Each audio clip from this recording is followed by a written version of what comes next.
growing up, grew up the hard way. My parents really had nothing, and immigrants, and grew up with my dad working 24 hours a day, and ended up back in the restaurant business as the same as my father was, and kind of inherited his skills and attitude and work ethic. So we did that, worked 24/7, got married very young at 21, and still married, thank God, 20 years later.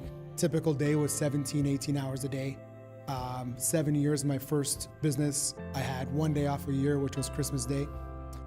Real estate came when I was accumulating real estate while I was in the restaurant business, and everybody thought I was crazy.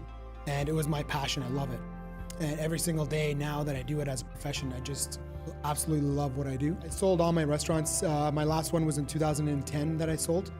And while I was finishing off the restaurant, I started doing my studying to become a realtor. So I had a full year off, which I don't know if my wife liked that, but a couple of weeks after finishing the restaurant business, I think she was gonna boot me out of the house. Really after the first year, I did not have a coach, and I was grinding it and learning. And, I knew a lot about real estate. I knew a ton of people.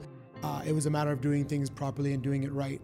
The first year I was really grinding and, getting out there to meet people and things like that, and working 24/7, where my wife would say to me a couple of times, I don't know why you got out of the restaurant. I don't know why you got out of the restaurant. And I said, oh no, this is not going to be good.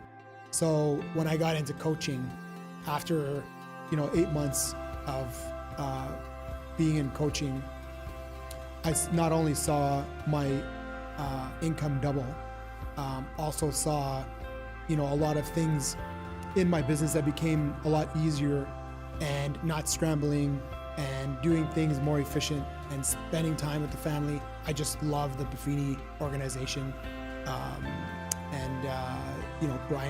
Brian and Joe, Brian's just fired up like you have no idea. So it gets you wired.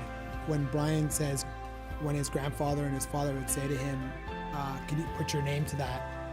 In the restaurant business, my dad would say, if you won't eat it, you don't serve it.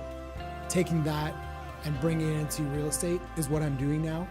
And, doing 200,000 a year, now I want to do 300,000 a year. When I do 300,000, I want to do 500,000, but work smarter.